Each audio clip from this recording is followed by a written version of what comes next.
Welcome to the Super Gringo podcast. Better turn on my translator too. Marge. Where are you, Marge? Welcome to the Super Gringo podcast, the first podcast of 2024. Tonight I'll be talking about the move, I'll be talking politics, Trump, the usual shit. Bem-vindo ao podcast Super Gringo, o primeiro podcast de 2024. Esta noite estarei falando sobre a mudança, estarei falando de política. Trump é a merda de sempre.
E aí, pessoal?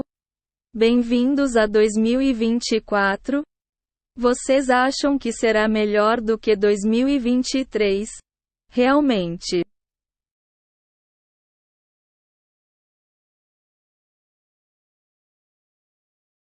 Deixa eu abrir uma cerveja aqui.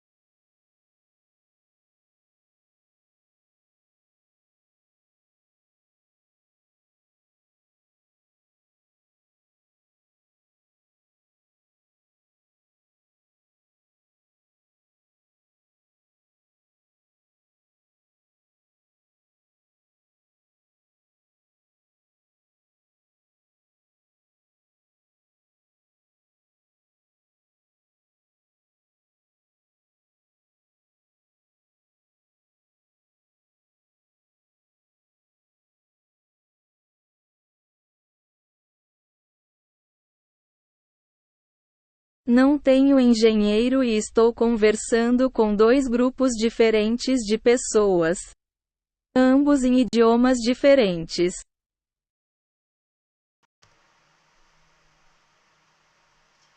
My God. So I'm just waiting for people. Yeah, maybe somebody will come in.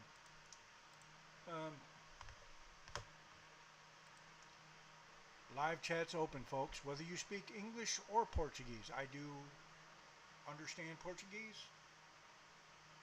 You just don't want me butchering Portuguese. I'm not a native speaker, let's say. Bate-papos ao vivo abrem as pessoas. Quer vocês falem inglês ou português? Eu entendo português. Você só não quer que eu mate o português? Não sou um falante nativo. digamos.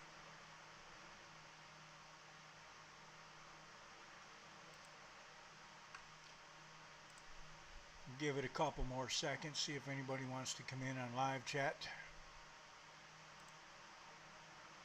Espere mais alguns segundos para ver se alguém quer entrar no chat ao vivo. Or someone just wants to watch. Ou alguém só quer assistir.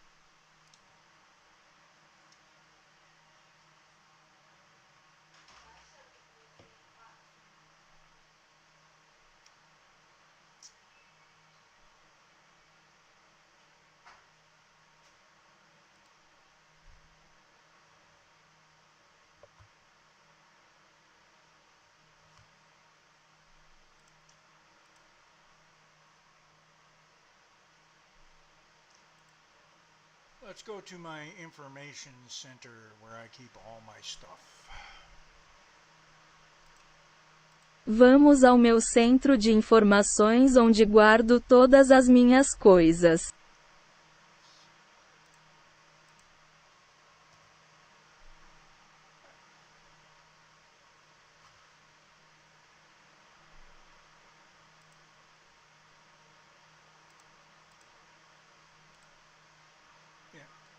Yeah, we're good. Still waiting. If you saw me as blue right now, because for some reason Brazilians can't fix computers very well. Alright. Don't want that either.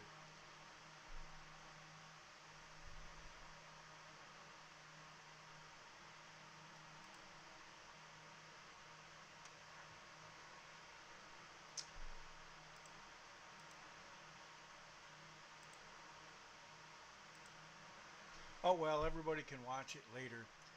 First I'm going to talk about the move.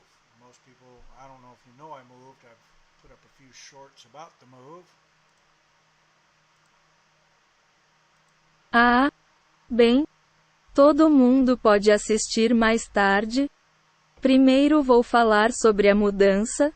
A maioria das pessoas, não sei se vocês sabem, mudei. Coloquei alguns shorts sobre a mudança. So I moved north about 3,000 kilometers from Santa Catarina to a place called Ariquemes in the state of Rondônia. I just say Rondônia. Might have to correct that. State of Rondônia. Yeah, it's not Rondônia. And it's not hurricane. What's wrong with you, Marge?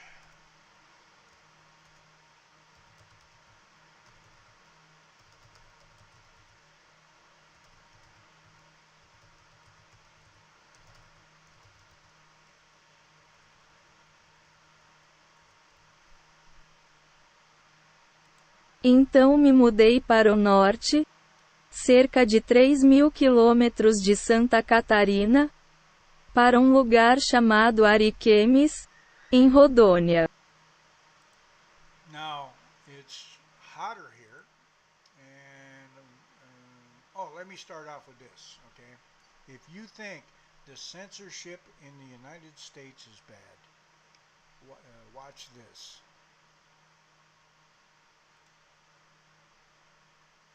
Não. Está mais quente aqui e... Ah, deixe-me começar com isso. Ok?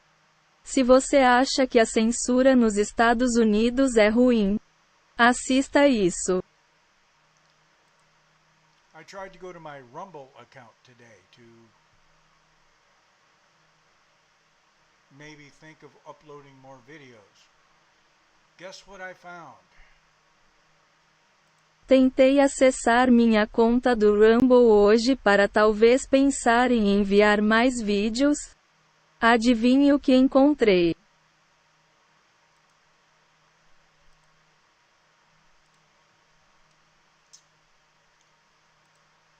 Yes, I cannot use Rumble in Brazil. Notice to users in Brazil. Because of Brazilian government demands to remove creators from our platform, Rumble is currently unavailable in Brazil. We are challenging these government demands and hope to restore access soon. Sound familiar? Remember when you used to mention Uncle Ivan? And why do you think Grumpy Farmer has to use the term hokey pokey? Sim. Não posso usar o Rumble no Brasil? Aviso aos usuários no Brasil devido às exigências do governo brasileiro para remover criadores de nossa plataforma. Rumble está atualmente indisponível no Brasil. Estamos desafiando essas demandas do governo e esperamos restaurar o acesso em breve. Parece familiar. Lembre-se de quando você mencionou o tio Ivan e por que você acha que o fazendeiro mal-humorado tem que usar o termo hockey pokey. Okay, I got that out of the way, back to the move. Oh, by the way, you can't call in because my Instagram account, along with my Threads account, not worried about the Threads account, is they're threatening to shut it down. And you know what? Fuck them. Shut it down. Ok. Resolvi isso de volta à mudança.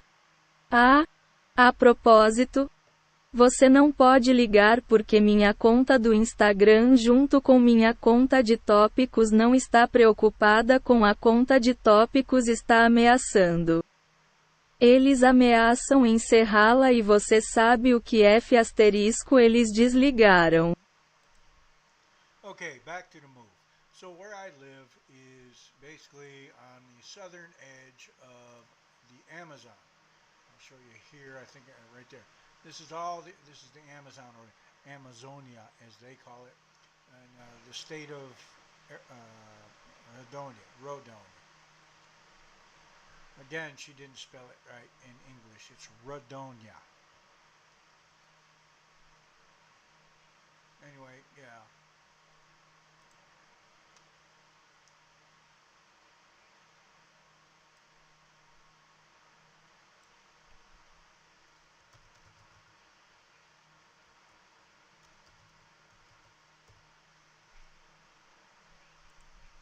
Ok. De volta à mudança. Então onde eu moro é basicamente no extremo sul da Amazônia. Vou mostrar aqui. Acho que é bem ali. Isso é tudo. Isso é a Ordem Amazônica Amazônia. Como a chamam. E o estado de Rodônia. So a couple people on YouTube, I don't know who these people are. Thank you for the videos, great videos. One of them is a passenger on a bus. Took some videos. One is a drone. One took videos. I believe there's a third one. I'm not sure. I haven't watched them, but I know where I live. So here's some videos of Eric Ames.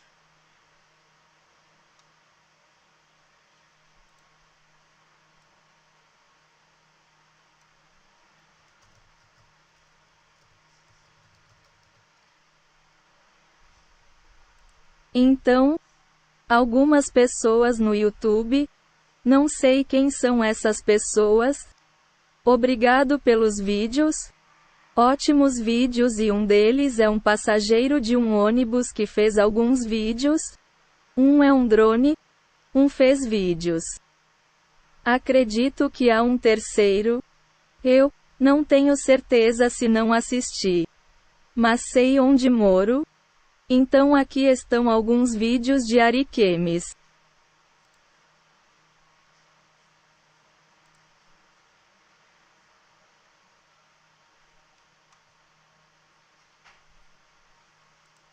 By the way, I didn't pick these. Oh, come on.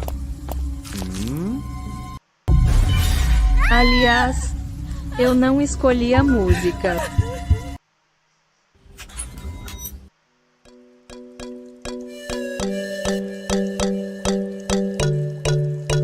This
Eles têm trabalhado em sua igreja há 4 anos que estou aqui.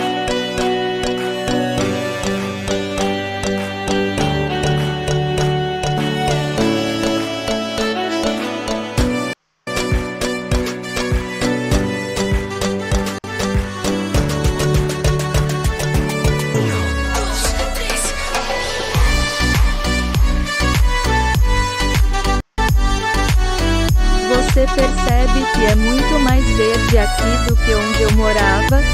Estamos na floresta amazônica.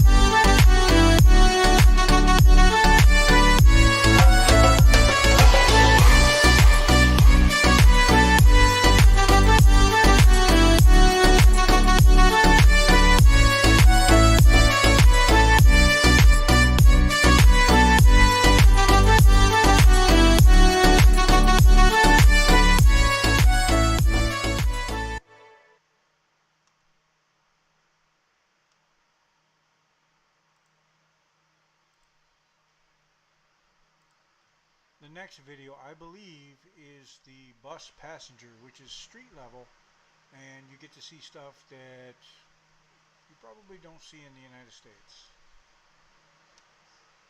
Acredito que o próximo vídeo seja o do passageiro do ônibus que fica no nível da rua e você verá coisas que provavelmente não vê nos Estados Unidos.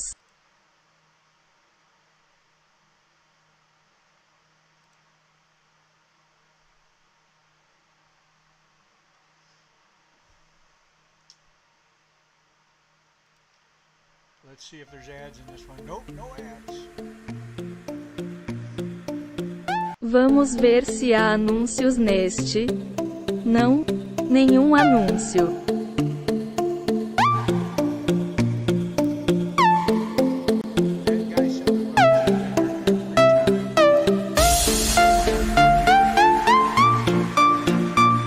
Aquele cara que vende drogas esteve lá sempre que vim aqui.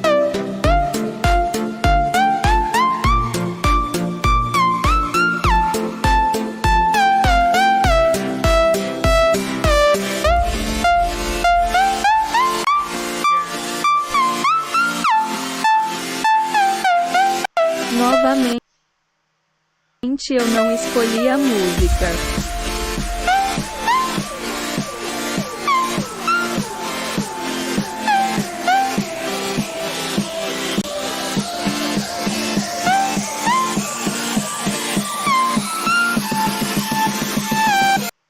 Isso mesmo. Normalmente compro minha cerveja quando não estou na cidade.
Você verá um hotel aqui que sempre me faz rir, se chama Hotel American.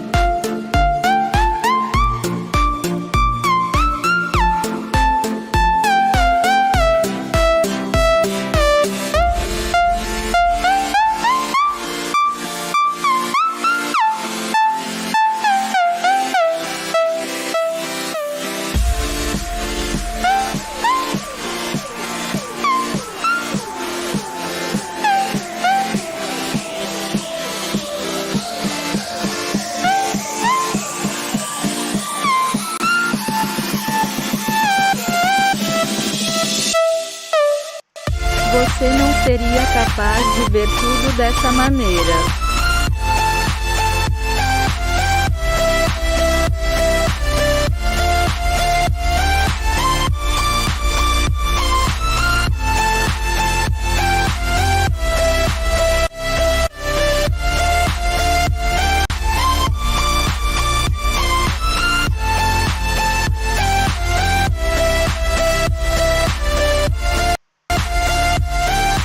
Morador de rua, você sabia que todo mundo aqui recebe um salário mínimo independente de ter emprego?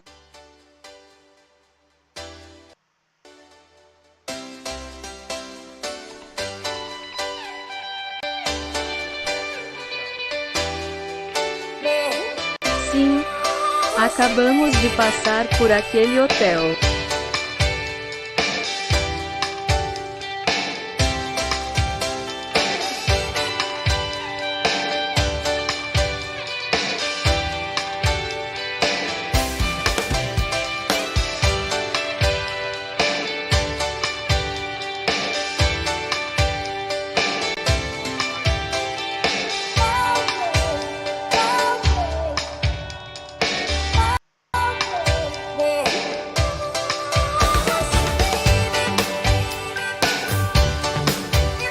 À direita está o único shopping de Ariquemes.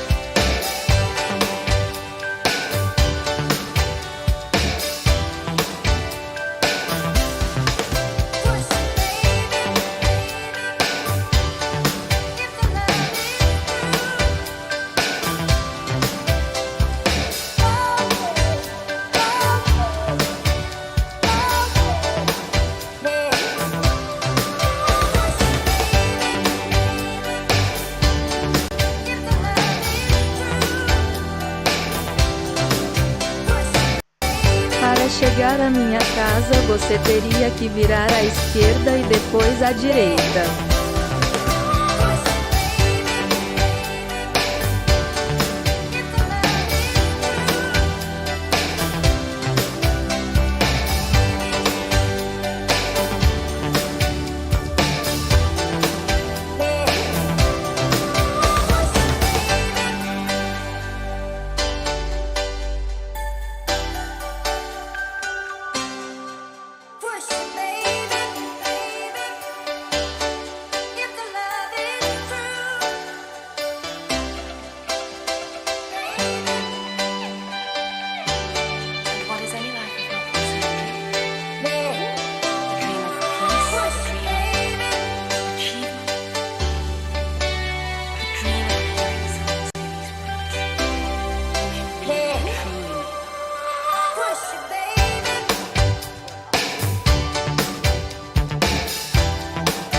Para vocês que não sabem que está quente aqui, não como o Iraque, quente, mas quente.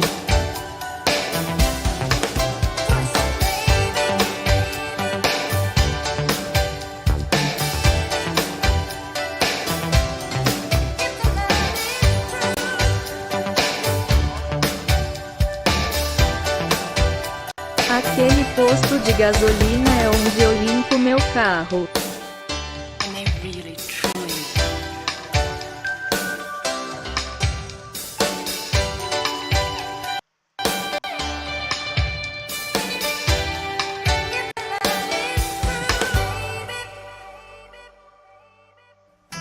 Desculpe dirigir no Brasil.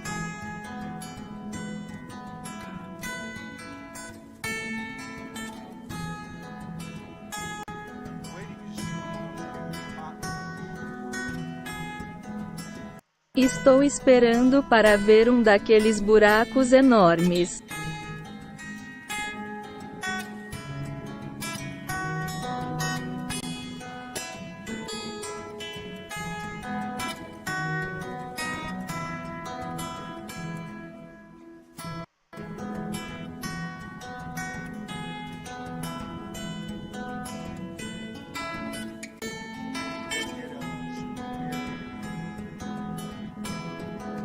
Eu preciso ir pegar uma cerveja de qualquer maneira.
I said was, once you get past the language, the place is beautiful.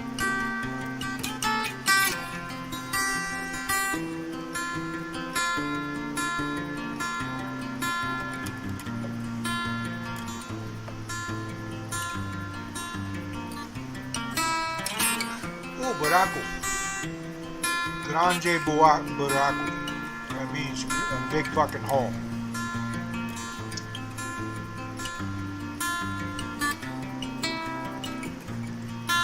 Those potholes actually screwed up the alignment on my car. Esse buracos realmente estragaram o alinhamento do meu carro.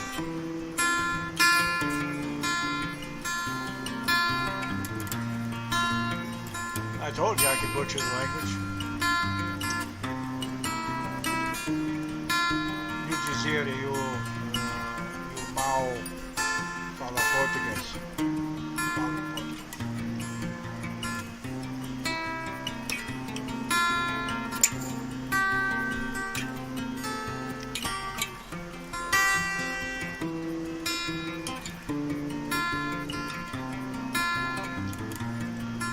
I think I'll go back to using the AI translator. Acho que voltarei a usar o tradutor de IA.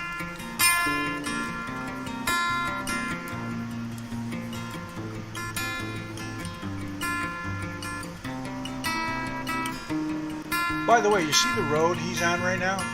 That's called a highway in Brazil. That's Highway 364. A propósito, você vê a estrada em que ele está agora? Chamada de rodovia no Brasil. Essa é a rodovia 364. Buraco.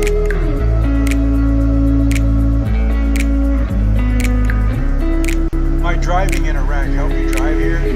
It's kind of like missing IEDs. Minha direção no Iraque me ajudou a dirigir aqui. É como perder IEDs.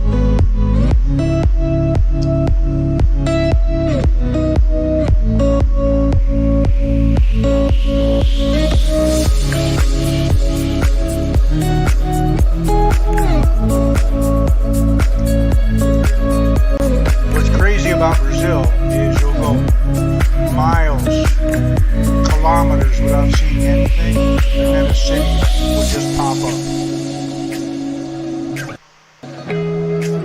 Era louco pelo Brasil é que você anda milhas ou quilômetros sem ver nada e então uma cidade simplesmente aparece.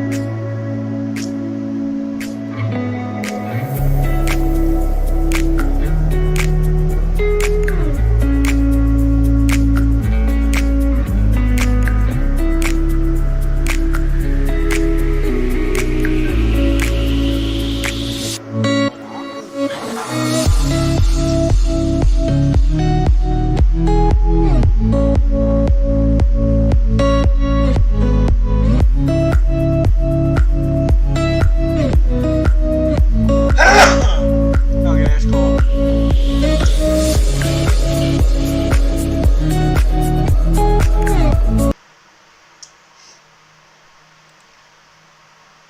That's cool. I've seen enough of that highway. Let's get to the news of the day. Did you hear about Trump and the kangaroo court in New York City?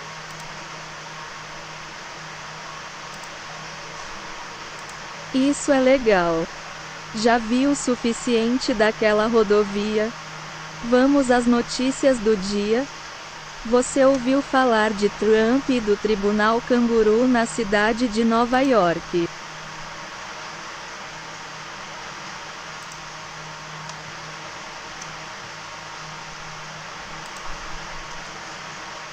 Trump ordered to pay $454 million in fines and interest in New York business fraud case.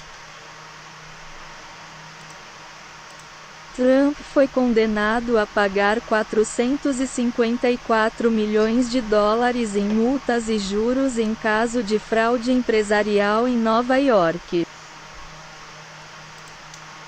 Now, with that headline, I just have to ask because I heard the story. Since when does paying off your loans, when do you get charged with fraud for paying off your loans? These are all loans that were paid off. Agora, com esse título, só preciso perguntar porque ouvi a história. Desde quando é que você paga seus empréstimos? Quando você é acusado de fraude por pagar seus empréstimos. Todos esses empréstimos foram pagos. Oh, I know. When you're running for president against a turnip and they want to hold on to power.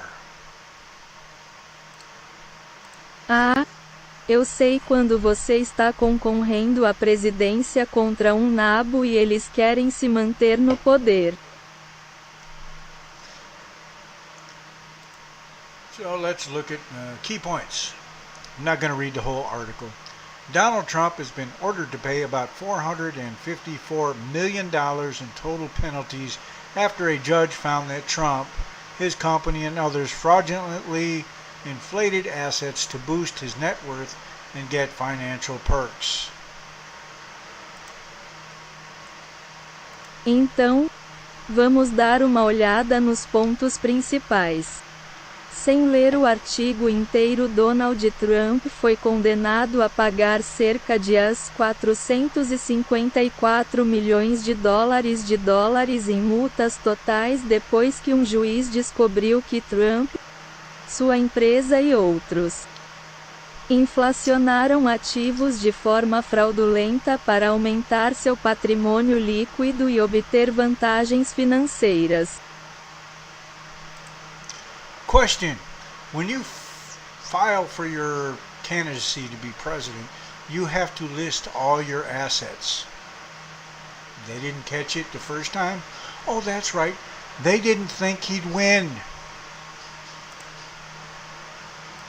Pergunta: quando você se candidata a presidente, você tem que listar todos os seus bens?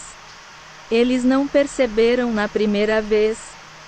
Ah, é isso mesmo?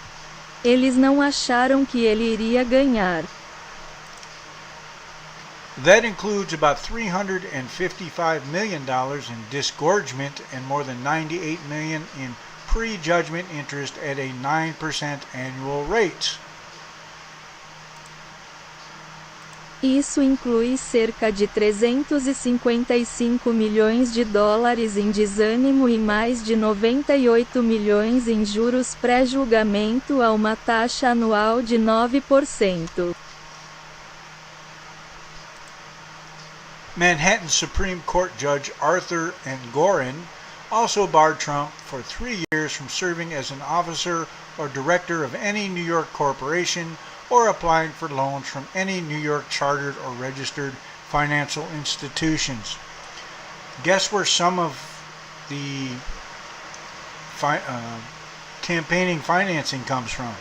That's right, loans. Anybody seeing a pattern here? Like I said, U.S. is no different than Brazil. It's just the language in which they fuck you over in. O juiz da Suprema Corte de Manhattan, Arthur Engoron, também Bart Trump, por 3 anos, servindo como diretor ou diretor de qualquer corporação de Nova York ou solicitando empréstimos de qualquer instituição financeira licenciada ou registrada em Nova York. Adivinhe de onde vem parte do financiamento da campanha? Isso é certo. Empréstimos. Qualquer um que veja um padrão aqui, como eu disse, não é diferente do Brasil. É apenas a língua em que eles transam com você. Their complete lack of contrition and remorse borders on pathological, Engoron wrote in a scathing ruling. Well, if you're innocent, what would you have remorse over? He paid off his loans. Isn't that what you're supposed to do? Eles estão faltando ou estão completamente faltando a contrição e o remorso beirão o patológico e Goren escreveu em uma decisão contundente bem. Se você é inocente. O que você teria remorso por ele ter pago seus empréstimos? Não é isso que você deveria fazer.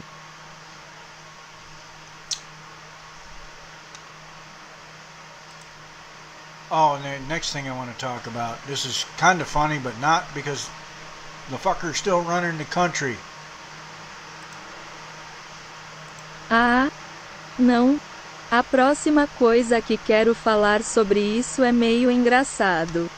Mas não porque a merda ainda governa o país.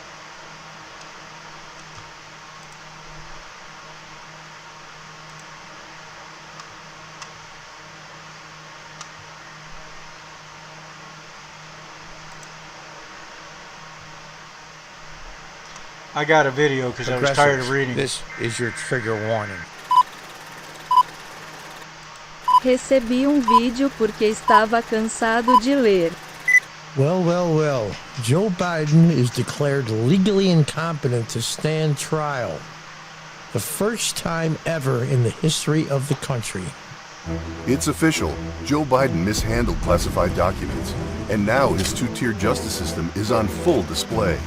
The Department of Justice found Joe retained and disclosed classified documents, including matters of national security and intelligence sources and methods. He put America's national security at risk and then lied about it. I did not share classified information. I did not share. And after all that, Biden's special counsel still declined to indict him because he was, quote, an elderly man with a poor memory and diminished faculties who didn't even remember when he was vice president. Joe Biden, unfit to stand trial, unfit to lead America. Mr. President, what do you know right now about why this happened? And can you assure Americans that there won't be a ripple effect? Do you expect other banks to fail, Mr. President? Should all depositors be protected at all banks? All right, thank you. And yet they're still defending him. E ainda assim eles ainda o estão defendendo. And yet they're still defending him. So he's incompetent to stand trial, but he can run the country. How fucking hard could it be? Então ele é incompetente para permanecer no julgamento, mas pode fugir para o país. Quão difícil poderia ser? I notice I lost a like, which I don't care. Most people don't like me anyway. That's why I get to say what I want to say. I'm not going to make friends. Don't need friends. You ain't sending me checks. We ain't friends.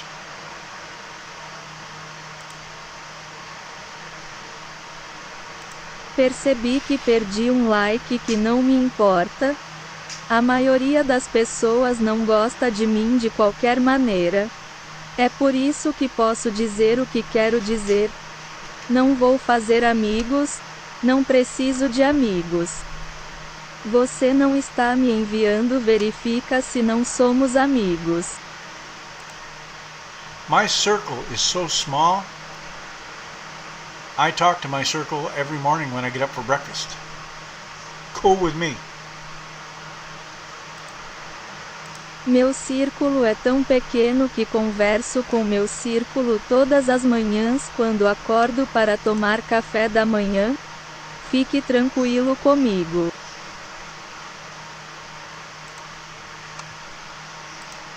Now I don't know if you guys saw it live, the loony leftist on my program. That's why I'm not sure my call-in stuff works, because he couldn't hear my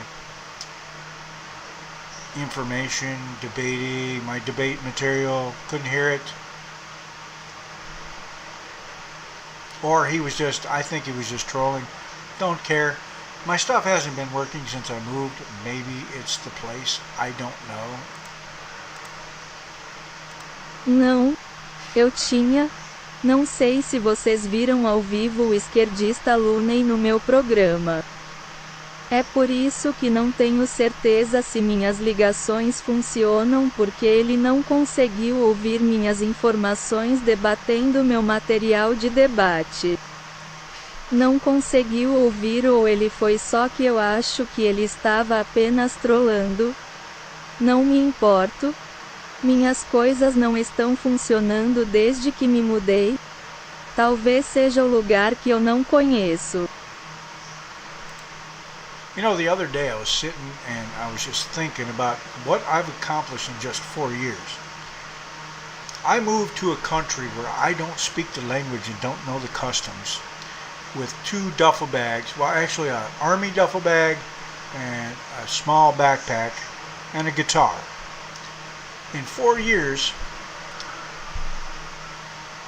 I've gone from a kitchenette, which you would call a efficiency in the United States, to a condominium, to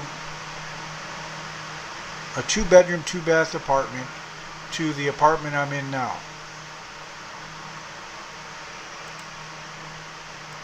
Você sabe, outro dia eu estava sentado e pensando no que conquistei em apenas 4 anos. Mudei-me para um país onde não falo a língua e não conheço os costumes com 2 mochilas bem. Na verdade, uma mochila militar e uma mochila pequena e um violão. Em 4 anos eu passei de uma kitchenette que você chamaria de eficiência nos Estados Unidos para um condomínio para um apartamento de 2 quartos e 2 banheiros para o apartamento em que estou agora. I've attended college here already.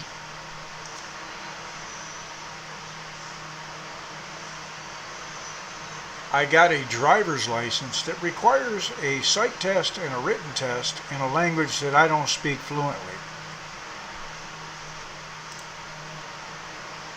Já fiz faculdade aqui. Tirei carteira de motorista que exige um teste local e uma prova escrita em um idioma que não falo fluentemente. And to top it off, I'm looking at building my own house here soon, hopefully starting. Got to save up some money, which you can do here. E ainda por cima estou pensando em construir minha própria casa aqui em breve. Espero começar a economizar algum dinheiro que você pode fazer aqui. It's funny what you can accomplish when you're not afraid. É engraçado o que você pode realizar quando não tem medo.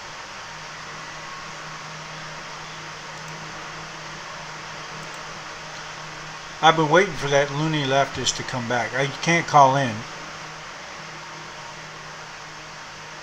I still haven't figured out why that's not working. A little upset about that, but if you listen to the other video, he was just a troll. But you can't call in. However, I was prepared. What's your source? He didn't want to hear my videos, which are newspaper articles that I found online using screen capture and text-to-speech, reading those newspaper articles. Estou esperando aquele Looney lápis voltar. Não posso ligar. Ainda não descobri por que isso não está funcionando. Um pouco chateado com isso. Mas se você ouvir o outro vídeo, ele era apenas um troll. Mas você pode, não ligue. No entanto, eu estava preparado. Qual é a sua fonte?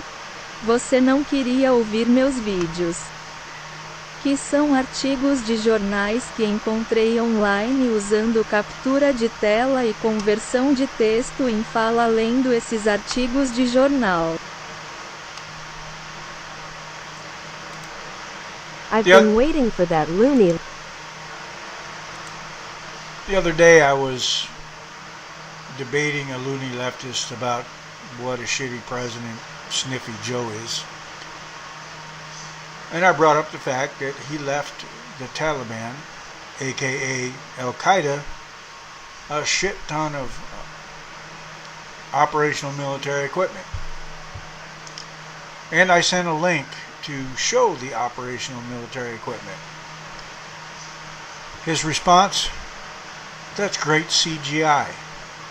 So even when it's right in front of their face, they won't believe it.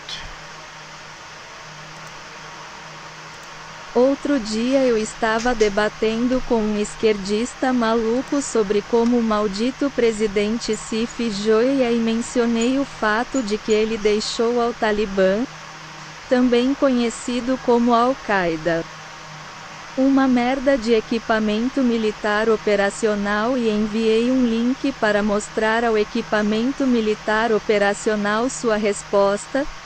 Isso é ótimo em CGI. Então, mesmo quando estiver bem na frente deles, eles não acreditarão.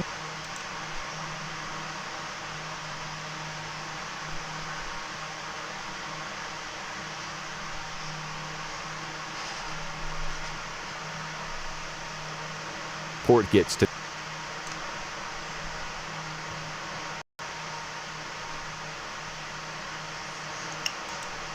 the United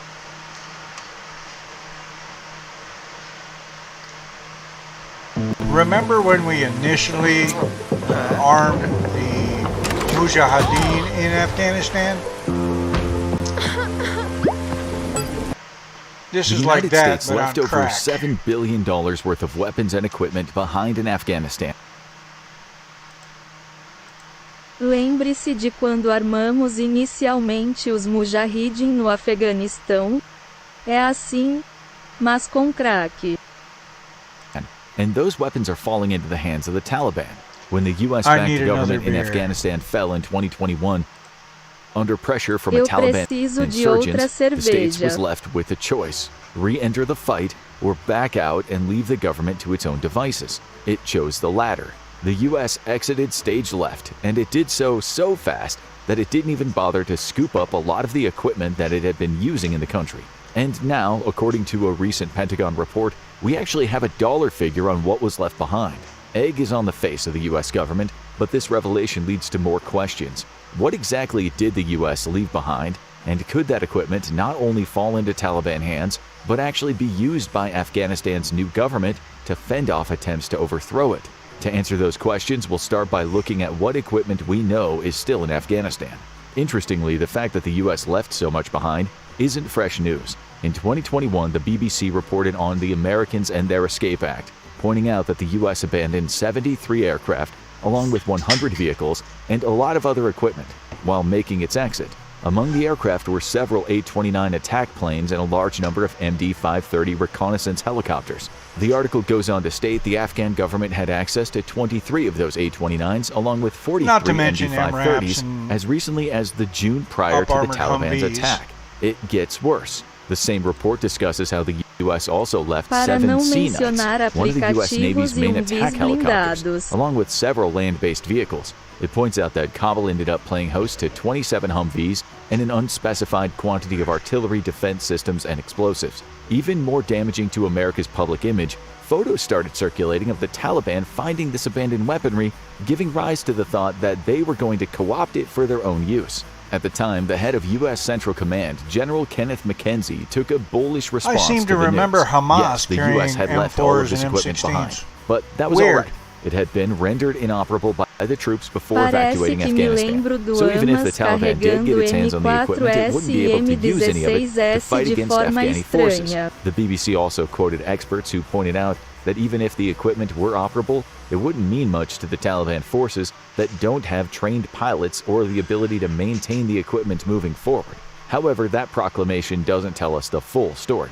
Though satellite imagery picked up on explosions being used to destroy as much equipment as possible, it also found examples of Afghan troops making no effort to render vehicles and planes inoperable. In some cases, troops fled without trying to destroy anything, leaving the equipment ready to use should the Taliban understand how to get it up and running. The same BBC report also pointed out that larger equipment wasn't the only concern in this situation. Pictures from Kabul emerged at the same time that showed Special Forces members of the Taliban clearly using M4 rifles. The suggestion was that even if the larger equipment wasn't usable, there was still a treasure trove of weapons the Taliban could use. That was all reported in 2021. Then came April 2022 and the Pentagon's report. Mandated by Congress, the report revealed that $7.12 billion worth of the $18.6 billion of equipment that the U.S. provided to the Afghan National Defense and Security Forces, or ANDSF, was left behind. As was reported by the BBC, much of this equipment included aircraft, vehicles, weapons, and artillery. However, communications equipment was also left behind, as were other materials. The report also points out that the U.S. currently has no plans to re-enter Afghanistan to reclaim any of the equipment, likely because it could reignite fighting with the Taliban. The report also restates the message that most of the remaining equipment was either destroyed or requires, quote, specialized maintenance that Department of Defense contractors previously provided. But again, that isn't the full story. According to the DoD spokesperson, Army Major Rob Lodwick, the $7.12 billion figure doesn't apply to the equipment that the U.S. forces used while stationed in Afghanistan. It only applies to equipment provided to the ANDSF. He goes on to state that nearly all the equipment the U.S. used itself was destroyed or retrograded, apparently in an effort to diffuse Congress's concerns about the volume of the equipment left behind. There's just one problem: the ANDSF isn't in power anymore. According to West Point's Combating Terrorism Center, or CTC, the ANDSF essentially collapsed during its battles with the Taliban in April and May of 2021. Worse yet, the CTC points out that the ANDSF utterly failed to organize organic resupply efforts, an issue that the U.S. had seen in the forces for years, which contributed to their rapid loss. So Lodwick's efforts to minimize the impact of the news appear to have failed. Not only was the $7.12 billion worth of equipment in the hands of a fighting force that's been utterly overwhelmed by the Taliban, but the previously mentioned BBC article points out that the ANDSF did a less than stellar job of decommissioning what it had. It's here that we start to see contradictions appearing in the story. Back in 2021, General Kenneth McKenzie claimed that the equipment was left inoperable by U.S. forces, but it appears he conveniently forgot to mention that a lot of the equipment wasn't even in the country's hands, having been delivered to the ANDSF. Sure, the U.S. can make a confident claim that it disabled most of its own arms and vehicles. But as for what the ANDSF was using, it seems the best they can do is shrug their shoulders and hope for the best. And this is emphasized when the report gets to the military vehicles the U.S. delivered to the ANDSF over the course of its time in Afghanistan. Of the 96,000 vehicles the U.S. provided, 40,000 remained in Afghanistan, ostensibly under ANDSF control, when it left in 2021. As for the operational condition of these vehicles, many of which have surely fallen into Taliban hands, the Pentagon can use only one word: unknown. The picture gets bleaker. Over 300,000 of the weapons the U.S. provided to the ANDSF were left behind, along with 1.537 million small arms and specialty munitions. As for communications equipment, quote, nearly all of it remained with the quickly deteriorating Afghan forces, including military radio systems, base stations, and portable communication systems. A staggering 42,000 pieces of specialized equipment, including night vision goggles and surveillance equipment, remained in the country. And wrapping the highlights for the report up, the U.S. left behind 17,500 pieces of electronic and explosive countermeasure equipment. The U.S. may claim that this equipment wasn't, quote, left behind. It could even go so far as to say that this equipment should be more than enough for the ANDSF to defend itself against the Taliban fighters. But we already know that wasn't the case. The Taliban captured Kabul, the ANDSF fled, and now we have no idea just how much of the U.S. made and provided equipment given to the ANDSF had fallen into Taliban hands. What we do know is that there's a lot of it. Where the BBC's 2021 report highlighted a comparative handful of vehicles and munitions, the Pentagon's 2022 report reveals the true scale of the problem. Thousands of vehicles, hundreds of thousands of weapons, and millions of rounds of ammunition are in Afghanistan, ready for the taking, assuming they haven't been taken already. Still, the U.S. has two bright spots to pull from the report. The first is the Pentagon claims it transferred 5 Mi-17 helicopters that it left behind to Ukraine in 2022. That transfer happened in January before Russia's invasion, and those helicopters have remained in Ukraine since. They'll likely never make their way back to Afghanistan, but the caveat of this tiny bright spot is that the transfer was going to happen regardless. All 5 of the choppers were in Ukraine to undergo maintenance when Afghanistan's government collapsed, meaning that they're simply not examples of the U.S. reclaiming equipment from the country. They were just going to fix it and send it back until the Taliban made that impossible. Same goes for several pieces of equipment that were initially procured for Afghanistan.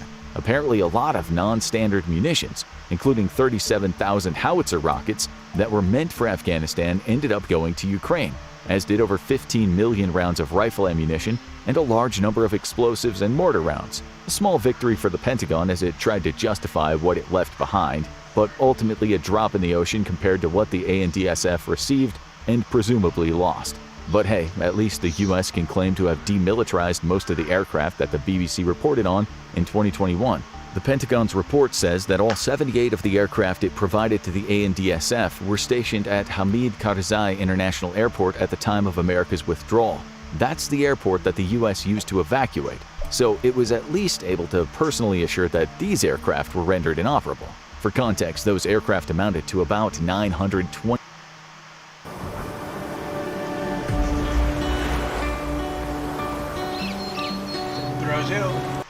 23 million worth of equipment, all up in smoke because the US rightfully didn't trust the ANDSF to use it to fight back against the Taliban. A Pyrrhic victory then. Let's move on to the second point. Though the US technically didn't leave any of its own munitions behind, it still left over $7 billion worth of equipment with the ANDSF that had been toppled by the Taliban.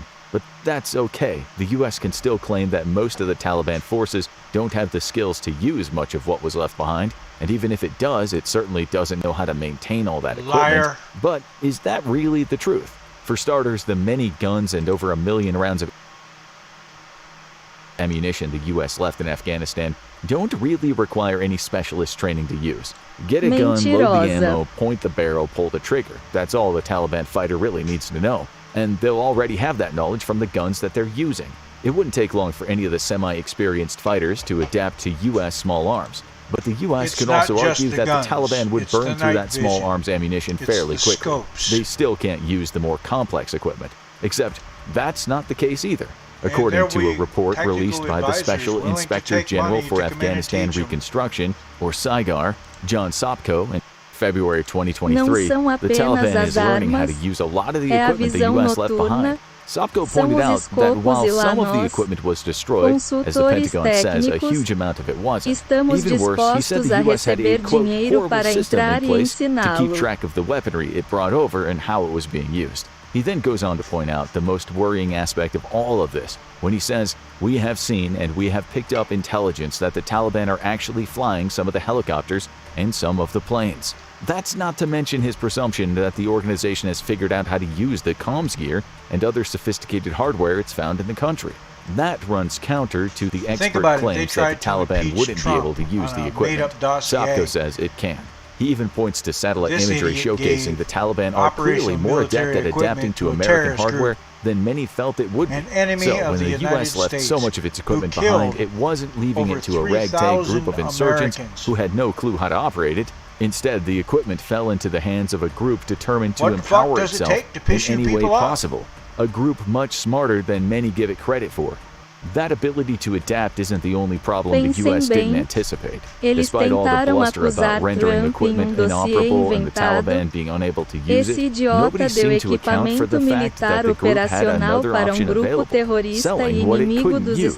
In January 2023, NBC published a report claiming that some of the weapons the US left in Afghanistan are showing up in other conflicts. Specifically, they're being used to arm militant groups in Kashmir. Fighters trying to wrest control of Kashmir from India have been seen sporting M4s and M16s, both US-made arms that should not be in the region, as well as using ammunition for those guns.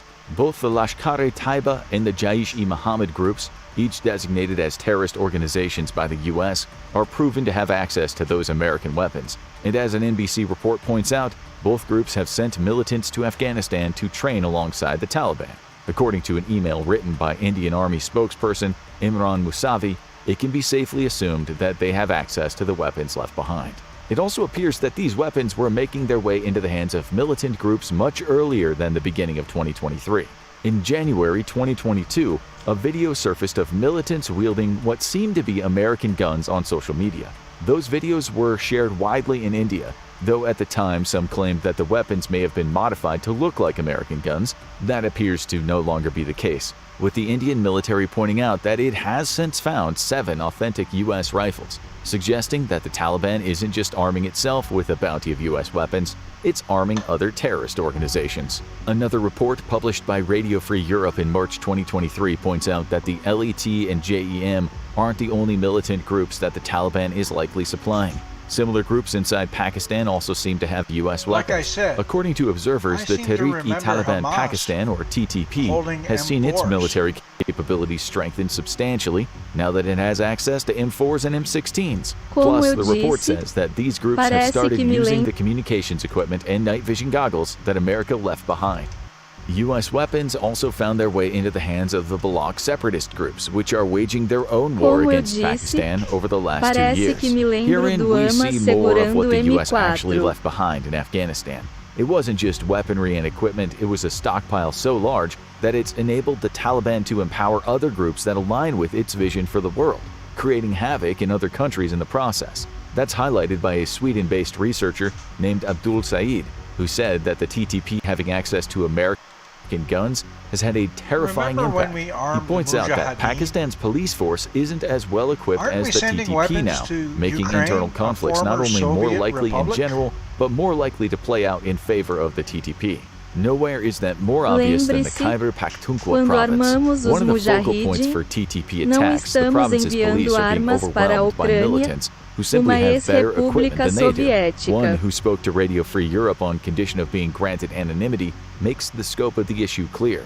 The fact is, they can see us in the dark while we can't.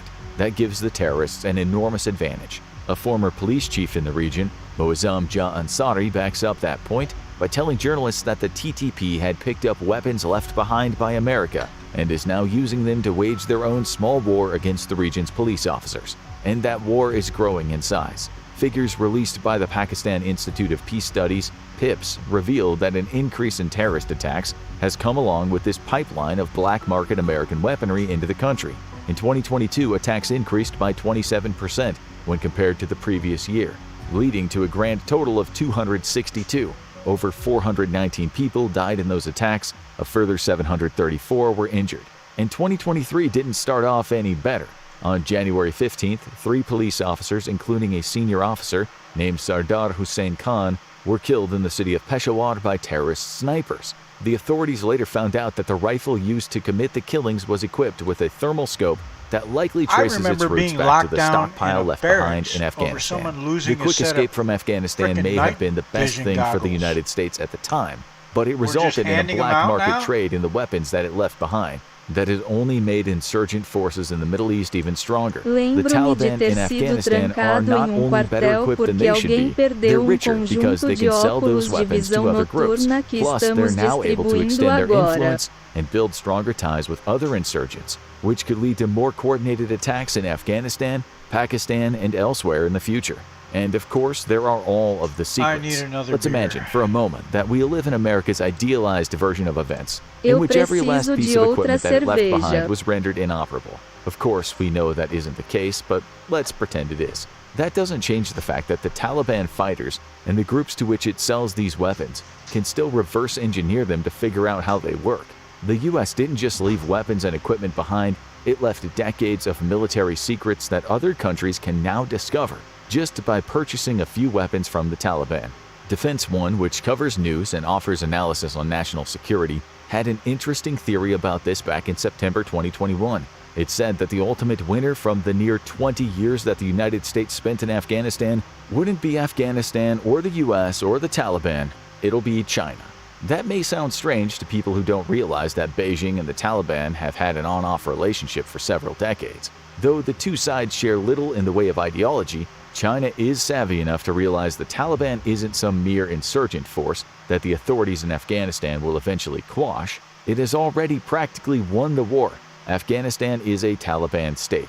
And if China is to continue playing the role of leader of Asia, it needs to set itself up as a partner and investor in Taliban-led Afghanistan. For its part, the Taliban is also smart enough to see the obvious benefits that come from building closer ties with China.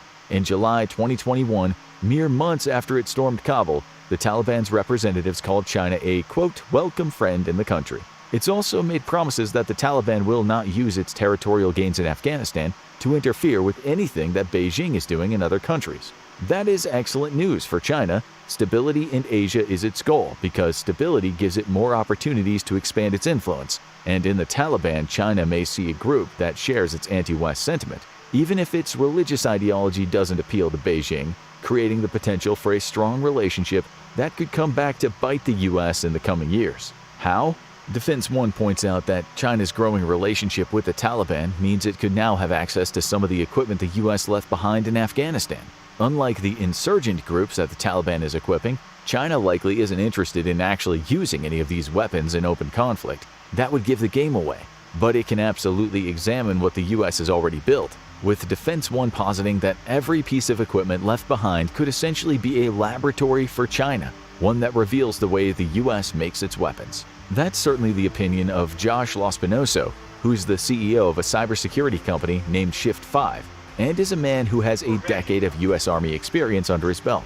When talking about an Afghan Air Force C-130 plane that the Taliban captured, he said, "You now have some or all of the electronic components on that system, and it's a representative laboratory." He went on to call that plane a, quote, playground for the building and testing of cyber attacks that other countries like China could use to weaken the U.S. And that's an interesting point. A plane or a military vehicle isn't just one piece of equipment, it's essentially a home to tons of radios, communication systems, and electronic wizardry that an enemy of the United States could unravel and reverse engineer to figure out how America's equipment works. Once those secrets are out there, the U.S. is in a tough spot. Any country that has them knows the strengths and weaknesses of the equipment it'll deploy in combat. Plus, it'll know how to build that equipment and perhaps how to improve on it, thus accelerating its own weapons development by several years because it had the perfect opportunity to learn from one of the best in the game. So, the true scope of what the U.S. left behind in Afghanistan is revealed. Thousands upon thousands of pieces of equipment, millions of rounds of small arms ammunition, and several decades of military secrets, despite the Pentagon's claims of decommissioning, could be used to strengthen some of America's largest adversaries and their militaries. The Taliban hit the motherlode, and the U.S. can do little more than lick its wounds and hope that as few of its weapons as possible Americans elected a fucking their way idiot. into more dangerous hands. Perhaps the true extent of the damage caused by America's rapid exit from Afghanistan has yet to be realized. But now we want to hear from you. Do you think the U.S. made the right call by getting out of the country so quickly that it left behind so much equipment? What, if any, ramifications may this stockpile have on the U.S. as tensions continue to simmer in China and the Middle East? Tell us what you think in the comments section, and thank you for watching the video. Now go ahead and check out this video, or maybe this one instead.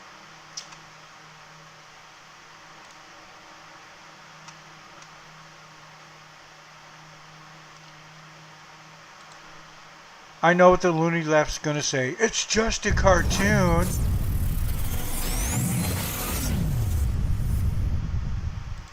Afghanistan's military ministry shared photos of 7 brand new helicopters arriving in Kabul from the United States on social media around a month ago. The Taliban, on the other hand, had taken the majority of the nation in a couple of weeks, as well as any weapons and equipment left behind by retreating Afghan forces.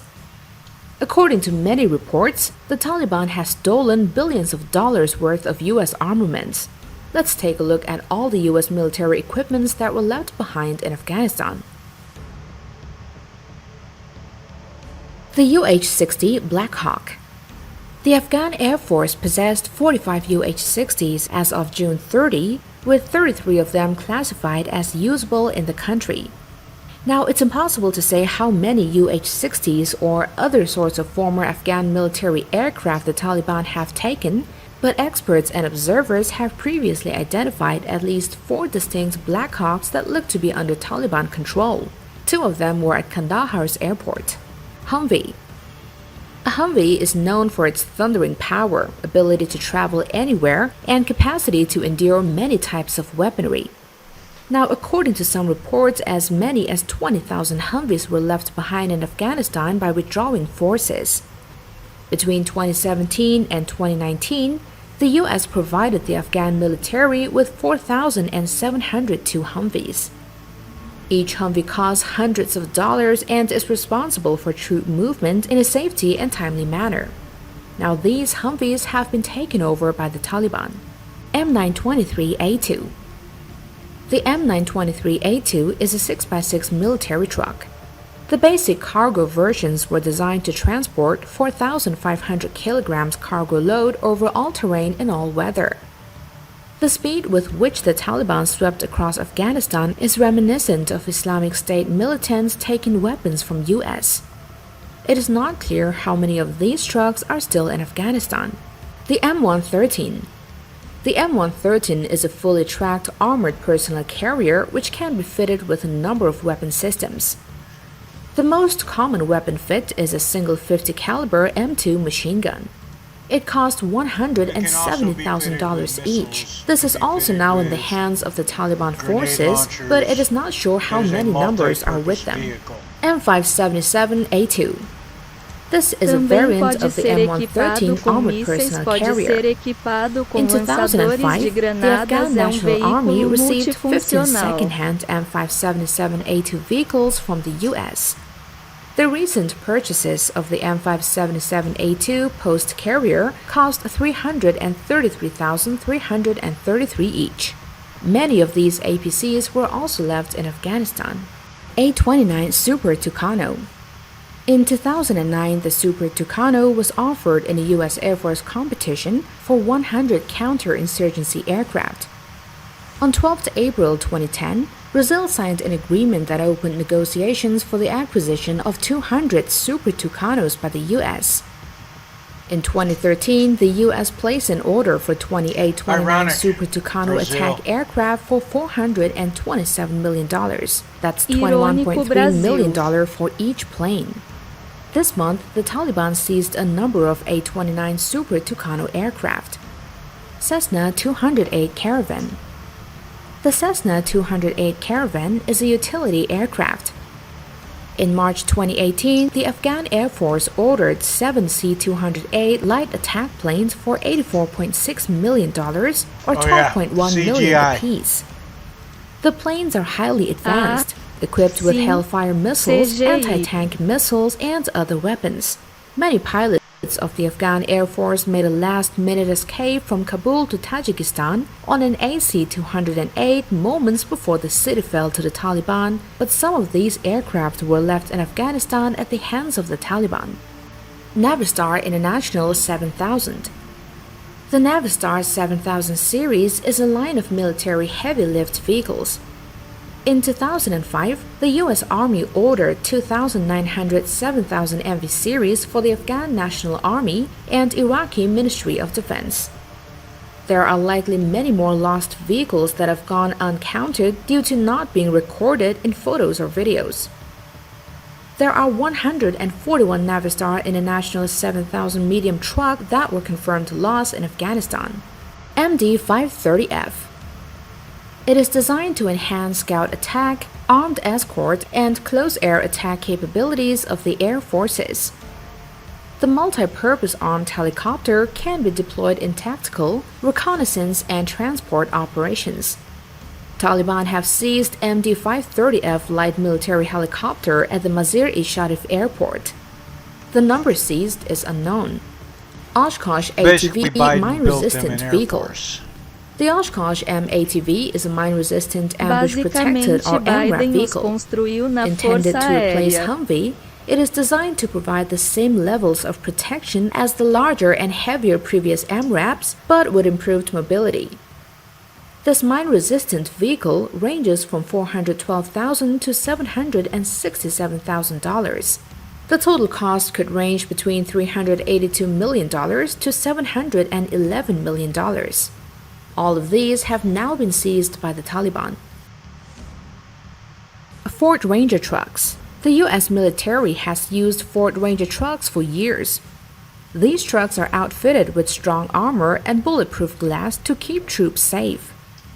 Hundreds of Ford Ranger pickup vehicles were left behind by the military, and there were still over 900 military-spec Ford Ranger trucks in the nation, with 877 being captured and 24 being destroyed according to reports.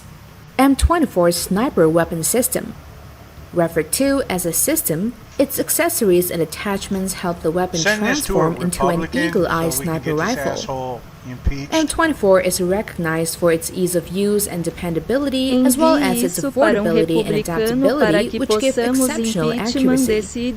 Many of these snipers have been seized by the Taliban.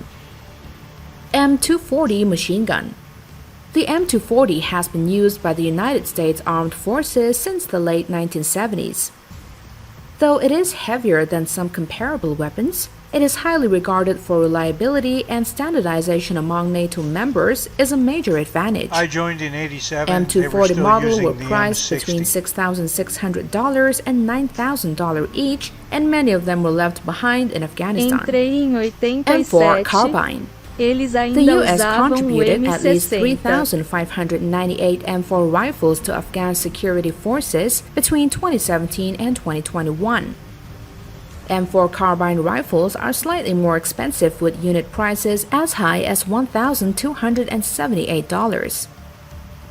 The technology enables the rifle to be outfitted with a laser, grenade launcher, night vision, flashlight, laser mark, and even a miniature shotgun for added lethality. Thousands were left behind by the U.S., and the Taliban gleefully added them to their stockpile. M18 assault rifle. The M18 recoilless rifle is a 57mm shoulder-fired anti-tank recoilless rifle. M18 was a breech-loaded, single-shot, man-portable, crew-served weapon. It could be used in both anti-tank and anti-personnel roles. Thousands of assault weapons have been seized by the Taliban. The M60. The U.S. spent a lot of money on military gear for the Afghan army. According to estimates cited by the BBC, the U.S. sent almost 20,000 M16 rifles to the Afghan military in 2017. According to DLA, the average price of an M16 rifle is $749. The M16's price may rise to $12,032 if a grenade launcher is included. Night vision goggles. Since 2003, the United States have given at least 16,000 night vision goggles to Afghan soldiers. Even while the sights on night vision sniper rifle scopes can cost up to $35,000, the majority of them cost between $5,000 and $10,000. Now, a majority of them are left in Afghanistan at the hands of the Taliban. The Scan Eagle drone. This rapid speed drone has a range of 1,500 kilometers and an endurance of more than 28 hours. According to current procurement reports, each Scan Eagle drone cost over $1.4 million. Even as late as 2021, the Wolfhound's radio monitoring systems received a total of $874,000. Pilatus PC-12.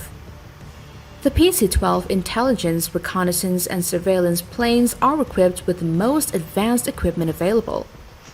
It is concerning that these aircraft have fallen into Taliban hands. Civilian versions cost around $5 million each, while military planes may cost tens of millions of dollars. MK-19 grenade launcher.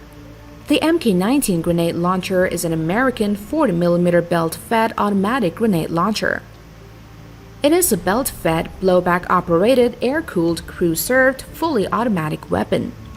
The MK-19 automatic grenade launchers that were fitted on armored vehicles in Afghanistan were all seized by the Taliban today. Well, we do not have a comprehensive picture of where every item or defense gear has gone, but a significant quantity of it has ended up in the hands of the Taliban. The Taliban, Hamas, Boko Haram, just all over the world, because you elected a fucking moron. O Talibã amas com uma boca arã em todo o mundo porque você elegeu um idiota. Well, that's just someone's YouTube video. That's not like mainstream media. Bem, isso é apenas o vídeo de alguém no YouTube que não é como a grande mídia.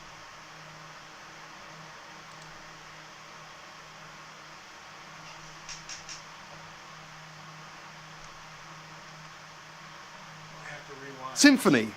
It's essentially the Netflix for symphonic music, but with a little bit extra.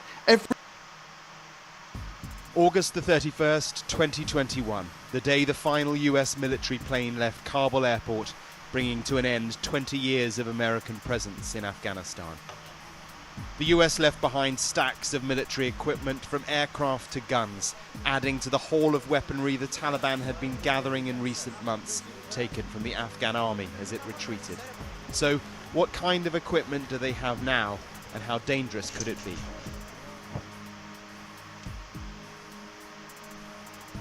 Taliban members entered the former US military section of the airport just hours after the withdrawal. You know, like these fighters, members of the elite Badri 313 unit, can be seen inspecting CH-46 Sea Knight Que tal pararmos de armar inimigos em potencial? Você conhece como eu não conheço a A Ucrânia. video filmed later on the north side shows an MD-530 helicopter. It's one of 43 kept in Afghanistan by the Afghan Air Force. Next to it, a light plane supplied to the Afghan Air Force by the Americans. The US Department for Defense has spent nearly $1.8 billion on building, training and equipping the Afghan Air Force since 2019. The figure spent across 20 years is far greater. And but for his life, of Taliban fighters a surrounded former by Afghan pilot is now training the Taliban to fly the one reality of those. could be quite different. E para toda a sua vida ex-piloto afegão está agora treinando o Talibã para pilotar desses.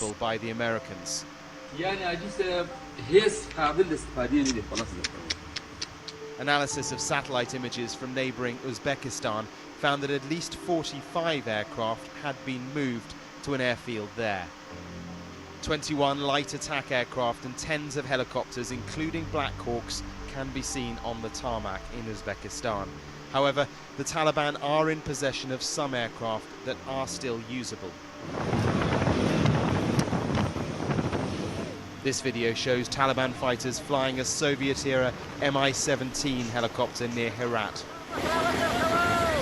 Does anybody know what thermite is? UH-60 Black Hawk Thermite helicopter is a was seen grenade, being flown and by if the you Taliban put it on in an engine Kandahar block province. or on a The stack Afghan of Air Force had M16s 33 or of these M4s, iconic you know what they American turn choppers into? in Afghanistan A big at the end slag of June. of shit. What really alarms me, I think, and what alarms a lot of Afghans now is the potential that you have a Black Hawk Alguém helicopter sabe o que é being brought to bear termite? on Termite a é uma village, potentially, granada say, e se of você Hazaras, colocá-la a em community that bloco targeted de in the motor ou 1990s em uma pilha de in acts of violence that M16S ou regarded as M4S, você So that sabe o balance, I que think, eles the kind of transformam their em uma capacity to grande escória rule de Afghanistan more merda. completely in a more brutal way actually is a major concern.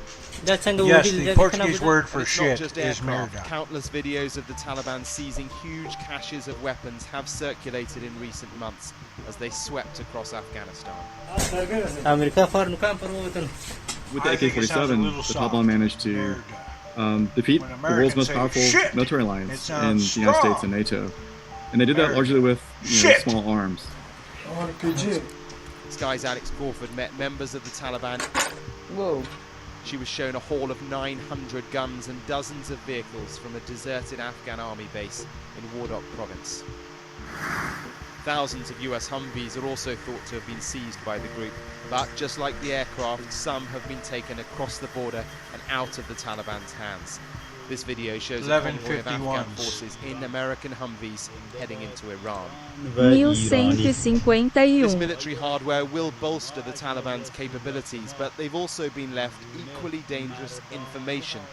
Handheld devices used by the US Army to collect biometric data on Afghans working with them are also said to have fallen into Taliban hands. This information could be used to track those down who have worked with Western forces. The Pentagon says it does not know how much equipment could now be in the Taliban's hands. And as more and more footage of Way to Taliban vote, fighters fucktards. operating old US and Afghan military kit continues to Espere por emerge, merda. the true cost of leaving these things behind is yet to be seen. That's not what I said, Marge. They will I use those said weapons, way to vote. not in a way that suggests reform, Fucktards. but in fact they will go back to really their instincts, which are to rule Não foi with an iron isso fist. que eu disse, Marge. Eu disse que maneira de votar em idiotas. So when do the impeachment hearings start? I'm waiting, because the last time I checked, giving American enemies operational military equipment was treason. And the highest penalty for treason is death. There's a firing squad I'd volunteer for.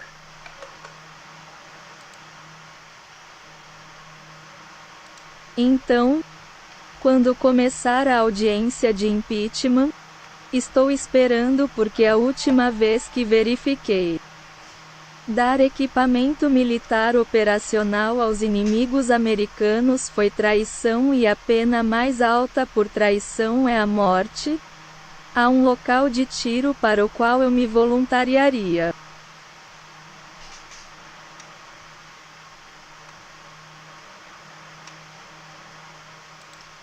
What's funny is I lost and gained, lost and gained, lost and gained alike several times.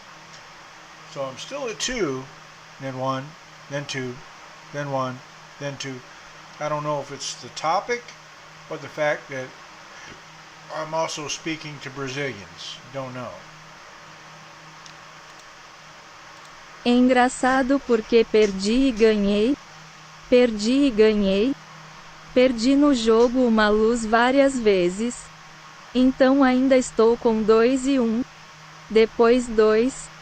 Depois 1. Depois 2. Não sei se é o assunto ou o fato de também estar falando com os brasileiros não sabem.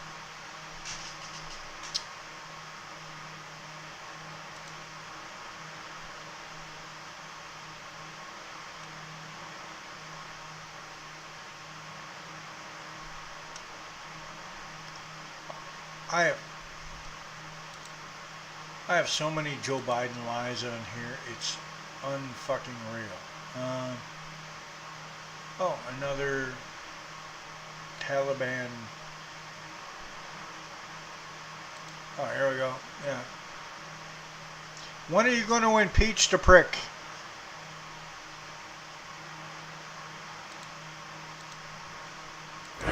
Riding atop U.S.-built military vehicles, Taliban fighters showcased the spoils of war during a January parade through the Afghan city of Khost. Eu tenho tantas mentiras de Joe Biden aqui que é real. Outra área do Talibã, quando você vai acusar o idiota.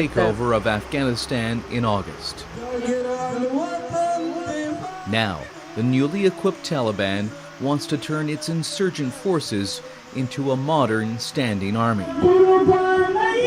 Wearing elite combat gear, 150 Taliban commandos took part in a graduation ceremony on January 12th after finishing a 3-month training program. چې اوس د هر راز پیچلو جګړهیزو عملیاتو د اجرا او د هر تهدید په محارولو کې پوره مهارت او وړتیا لرو. موږ د خپل دین وطن او مسلمان ولس قسم خوړلي دښمنان هغه که په هر نامه او په هر جنګ کې وي د ختمولو لپاره یې په ډېر جرأت او میړانه اقدام کوو. But is the Taliban Ele está capable of usando operating óculos de and visão maintaining noturna modern durante o military dia? equipment? Quão fodido elite ele poderia ser? Vehicles before we left. So I expect they'll be able to keep those things running for quite some time. Security expert Jonathan Schroden is with the U.S.-based Center for Naval Analyses, CNA. I think they could establish a conventional-looking army in relatively short order. Whether that army could actually fight as a conventional-style army as opposed to fighting like guerrillas as they have for so long, that's, I think, the biggest transformation that they'll have to make It's not clear how much use the Taliban will be able to get out of the US-made Black Hawk attack helicopters and the more sophisticated aircraft that fell into its hands.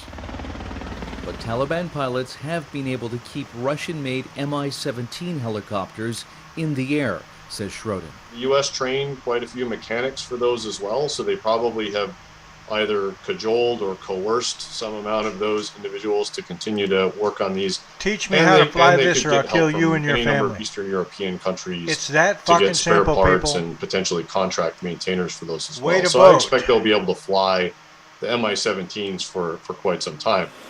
Forming a Ensine-me a conventional pilotar military is isso ou also part mato of the você e Taliban's sua effort to família. gain international É aquele influence jeito and, simples de according to its votar. leaders, foster domestic unity. موږ ټول افغانستان کې د ټولو قومونو ټولو ولایتونو غواړو د ټولو کشرانو نه چې یو اردو جوړ کړو او ټول افغانان سره یو مټ کړو او ټول سره یو ورونه کړو او یو قوي او منظمه اردو جوړ کړو چې ټول نړۍ سره سیالي وکړي ان شاء الله.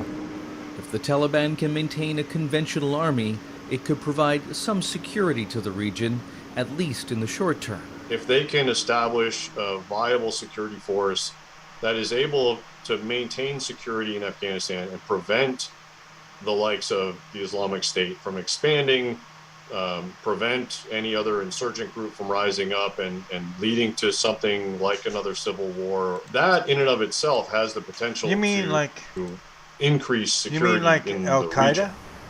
The longer term implications, though, they could Você quer potentially dizer become como a threatening to some of their Al-Qaeda. neighbors.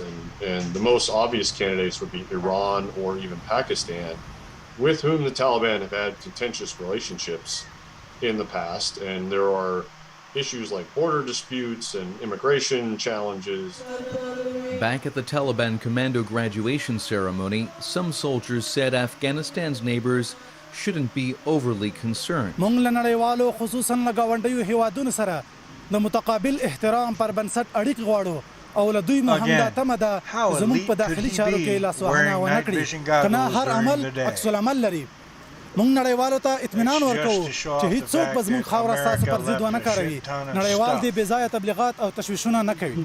Even if the Taliban struggles to maintain an army and fly its como aircraft, elite, ele poderia Schroden says usar it could óculos still de visão cash in noturna on its durante new o military dia. equipment É to apenas generate para much mostrar needed o fato revenue de que a by selling América individual deixou uma pieces tonelada to de the highest coisas. bidder abroad.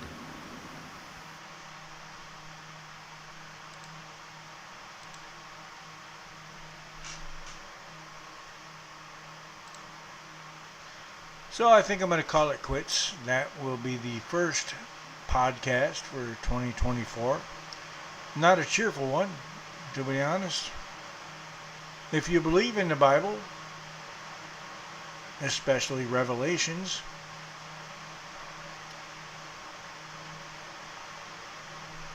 what do you think?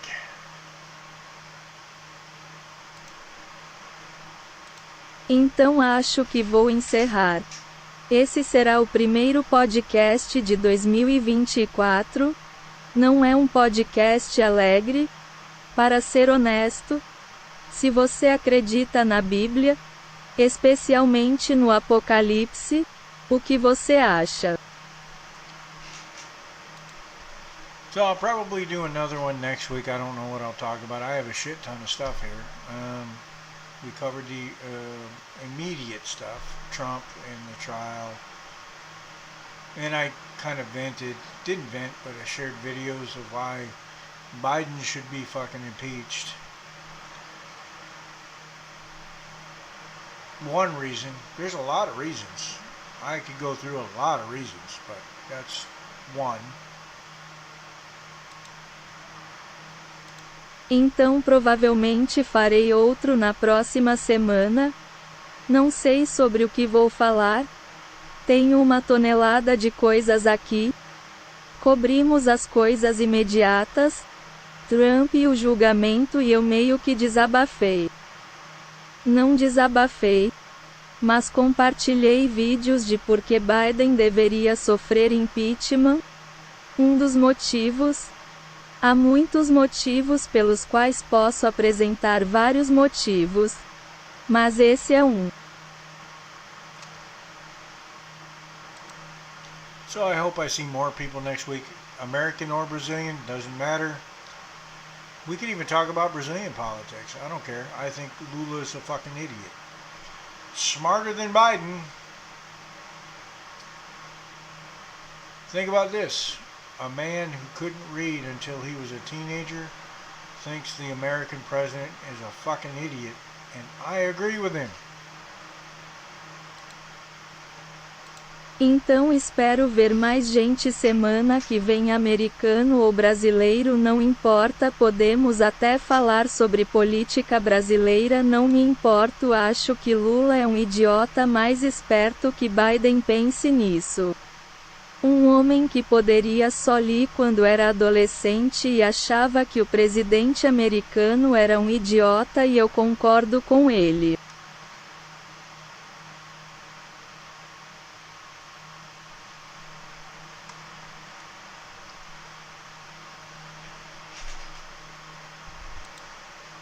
So until next week, don't be a Biden, and remember, you're the gender you're born as.